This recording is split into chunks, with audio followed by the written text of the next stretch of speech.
Santa Claus the Movie, a magical 1985 fantasy children's movie which explores the mythology of Santa Claus while also showing the world of Santa during the corporate world of the 1980s.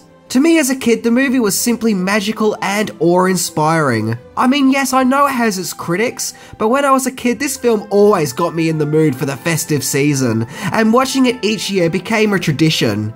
It tells the story of Santa Claus, a kind man who delivers presents to children in a small village, and one year, while being snowbound, he is rescued by some elves, where they take him to their secret elf headquarters in the North Pole, where Santa is informed that due to his love of bringing children joy, each Christmas Eve he will deliver presents to all the children of the world. Jump many years later, and an elf called Patch, played by Dudley Moore, leaves the North Pole after a swift toy-making scheme gone wrong, where he works his way to New York, where he meets corrupt and evil toy manufacturer BZ, played devilishly by John Lithgow, where BZ wants to capitalise on Patch's innocence and use his magic flying dust to also capitalise on the Christmas spirit, no matter what the cost. All while, Santa Claus wonders if the Christmas spirit is lost due to modern materialism. When you're a kid, this movie is a wonderful experience, and even as an adult, despite the movie's flaws, it still warms my heart. And it also still gets me excited for Christmas and gets me in the mood for the festive season. So to celebrate Santa Claus the Movie, we are going to look into my 10 list of things that you may not know about Santa Claus the Movie. So as always, let's check it out.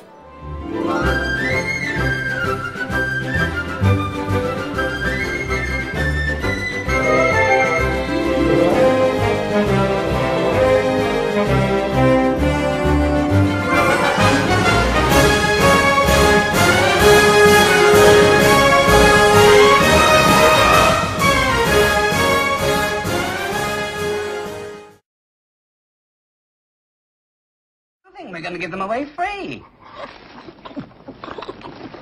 Oh, that's fantastic. How do you turn your face so red so fast? For free! Number 10. Santa Claus the Movie was made by the Superman production team. Santa Claus the Movie was indeed made by the same production team behind the Christopher Reeve Superman films. The movie was produced by Pierre Spengler and Elia Sorkind, whom had also produced the as-mentioned Superfilm series, along with having a script written by David and Leslie Newman, who also worked on the Superman scripts. And just like the Superman movies, most of Santa Claus the Movie was filmed at Pinewood Studios in England. It was Elia Sorkind who had the idea of making a modern movie about the legend of Santa Claus after the box office failings of both Superman 3 and Supergirl. And to be honest, Santa Claus the Movie has the same look and feel as the Superman movies, so much so it almost feels like it could be in the same universe. But I don't think we'll be getting a Santa v Superman movie anytime soon. Number 9. Santa Claus is played by Mr. Lebowski.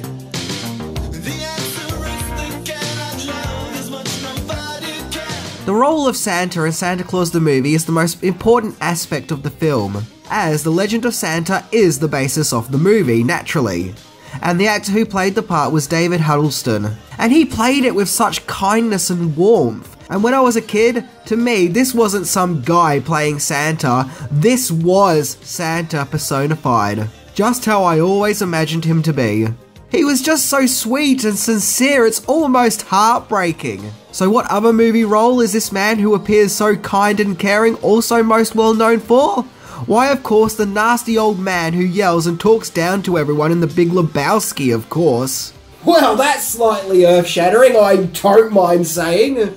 Seriously, the role of Lebowski that Huddleston plays in The Big Lebowski couldn't be further away from his performance as Santa Claus, proving what an acting range he must have had. Also baffling is that Huddleston seems to be pushed aside when it came to marketing the movie, as it seems the marketing mainly wanted to focus on the fact that Dudley Moore and John Lithgow were in the film. I mean, look at the movie's poster. Yeah, Santa Claus is there in the background, but my eyes are immediately drawn to Moore and Lithgow's characters. And Huddleston even got third billing in his own movie, which ironically happened to Christopher Reeve with Superman the Movie, with him being placed behind Marlon Brando and Gene Hackman.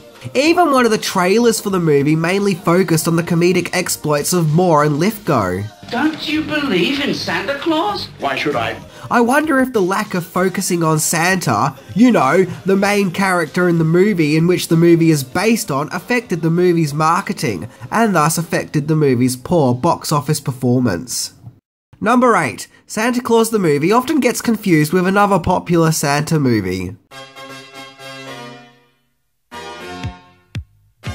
When I first announced on the Minty Comedic Arts social media pages that an upcoming episode I plan to make is one about Santa Claus the Movie, I noticed a few responses I got was, "Oh, I just love Tim Allen in that film."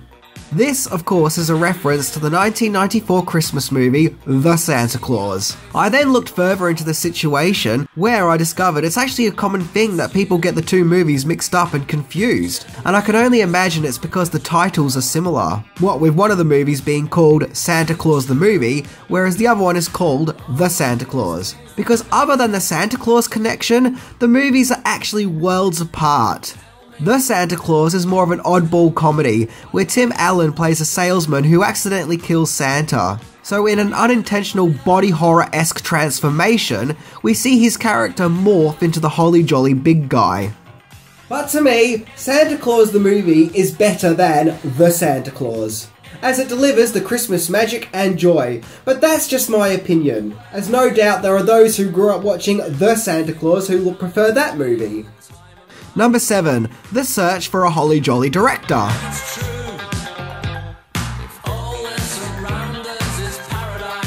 So with the Soul Kind's big budgeted take on the Santa Claus legend in the works, the big question is who would take on the important job of directing the movie? Who could capture the wonderment of Christmas while also giving it a 1980s twist? Well, believe it or not, but the original director attached to directing the film was none other than John Carpenter. Yeah, that's right, John Carpenter, who gave us movies such as Halloween, The Thing, and They Live, almost directed a children's Christmas movie about Santa Claus. Damn how I wish that happened. Carpenter proved too tricky for the Soul Kinds, as he also wanted to contribute to the movie's script and musical score, and basically wanted a lot more creative control than the producers wanted to give him, so he was let go. Other directors considered were Lewis Gilbert, who was best known for directing several Bond films, such as The Spy Who Loved Me and Moonraker, and Robert Wise, who had previously directed musicals like The Sound of Music and West Side Story, and had previously just directed Star Trek the Motion Picture. The position of director was eventually given to French director Janos Schwartz, who had previously directed Supergirl for the Soul Kinds, along with previously directing Jaws 2 and Somewhere in Time. And he does a more than competent job with Santa Claus the Movie, and makes it look and feel very cinematic and epic. Number 6. Santa Claus the Movie had a novelization and comic book.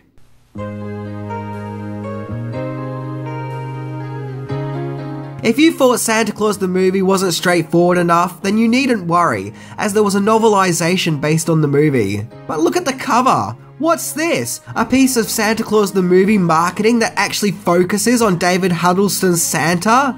Now that can't be right. Ah, there we go, that's better. But jokes aside, the novel does explore more of the mythology of the elves and Santa in general. It explores how the elves observe all the children of the earth, along with going into more detail about Santa Claus's immortality, along with the prophecy of Santa. The novel was penned by Joan D. Vinge, who is a science fiction writer, best known for her novel, The Snow Queen, and she also wrote the novelizations for Return of the Jedi, Return to Oz, and Mad Max Beyond Thunderdome.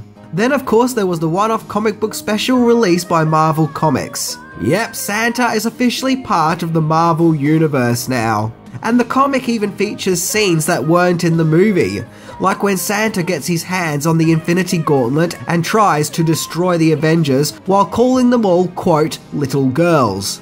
Okay, that was a different Santa in a different Marvel comic. Although that would have been pretty funny had that happened. He could have gone over to BZ and clicked his fingers and BZ would have evaporated. Number 5. The music of Santa Claus the Movie.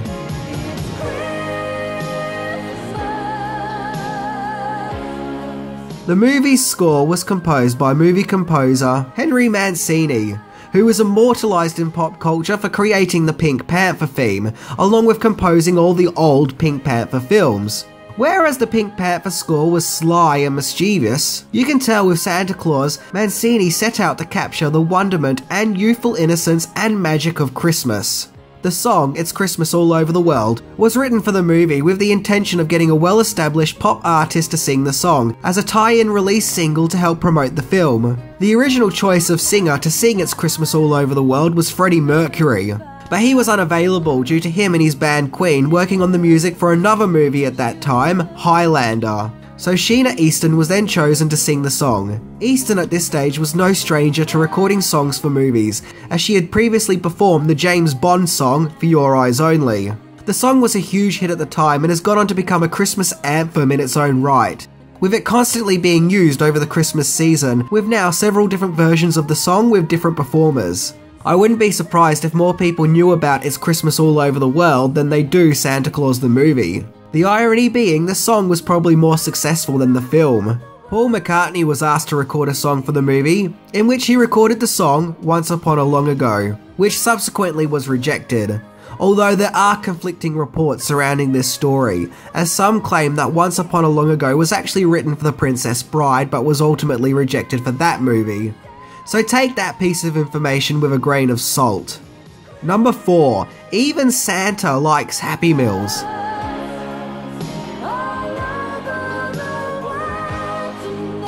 In Santa Claus the movie, there is the memorable scene where the Joe character looks into the window at a local McDonald's, because in the 1980s, McDonald's was everywhere. But not only that, but McDonald's seemed to have a deal with Santa Claus the movie's production, as when Santa Claus the movie was in theatres, there was a tie-in Santa Claus the movie Happy Meal deal, where kids were greeted with Santa Claus the movie colouring books with their Mook Happy Meals, in order to get them excited for the festive movie.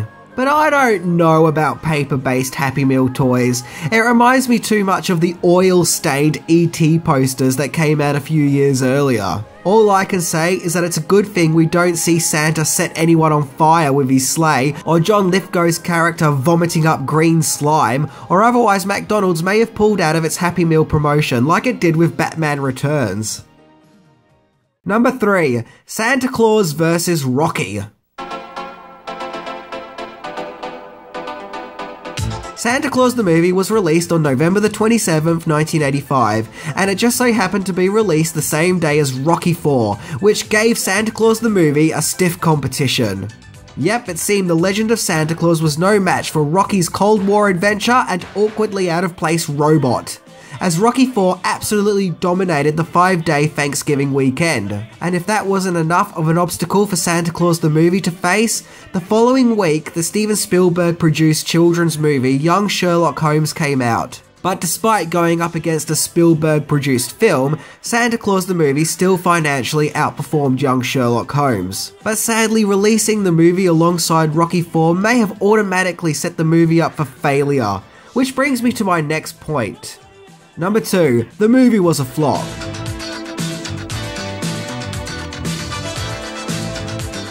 Santa Claus the movie made $23 million on a budget that's reported as being somewhere between $30 and $50 million, making Santa Claus the movie a financial failure. I already suggested that may have been the marketing. As for a movie about Santa, there didn't seem to be much Santa promotion, but rather promoting Dudley Moore and John Lithgow. But hey, that's just me speculating. But all financial losses aside, for some reason which is beyond me, at the time Santa Claus the movie really seemed to make film critics angry as they ripped this film apart. Critic Vincent Canby called the movie tacky, and fellow film critic Alonso Giraldi, is that how you spell it? Giraldi? Listed it as one of the worst Christmas movies ever. Still, at least Roger Ebert seemed to like the movie and praised its sets and visuals.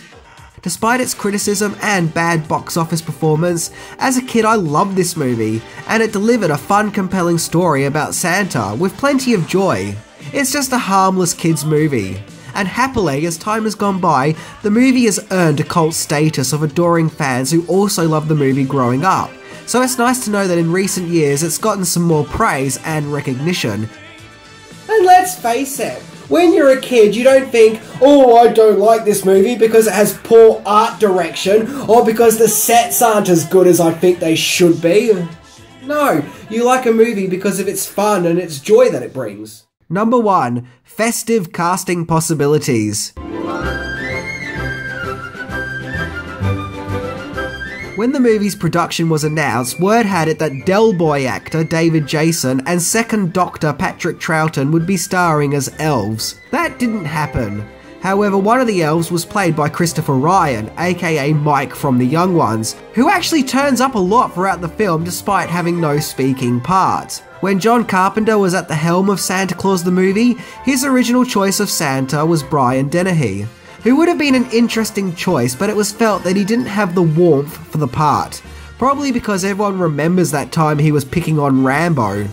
Carol O'Connor was Elia Sorkin's top choice, but David Huddleston's test screening blew everyone away and he was cast. Dudley Moore was always the number 1 choice to play Patch, as the Sorkins had wanted to work with him ever since seeing him in Arthur. James Cagney was considered for the part of the ancient elf, but health issues got in the way. Then Fred Astaire was considered until Dudley Moore suggested Burgess Meredith, to which the legendary actor was not only cast, but received 4th top billing of the movie, despite only having 8 lines. As for the villainous role of BZ, the production wanted someone who would deliver a humorous yet menacing performance, on par with Gene Hackman's Lex Luthor, and actors that were considered include Burt Reynolds, Dustin Hoffman, and Harrison Ford. The Sorkins then seeked out John Lithgow after seeing him in Terms of Endearment, and it pays off, as by the time Lithgow shows up in the movie, he does totally steal the show with his menacing antics. Well guys, that was my look into Santa Claus the Movie, and as you've probably guessed, I do indeed have a soft spot for this film. And I'm glad to know that I'm not the only one, despite the fact that the movie isn't perfect and does have its problems. Definitely one of those movies that brings out the kid in you and gets you excited for the Christmas mood. Anyway, I'm Minty, and seriously, when BZ flies into space, why doesn't he explode? See ya!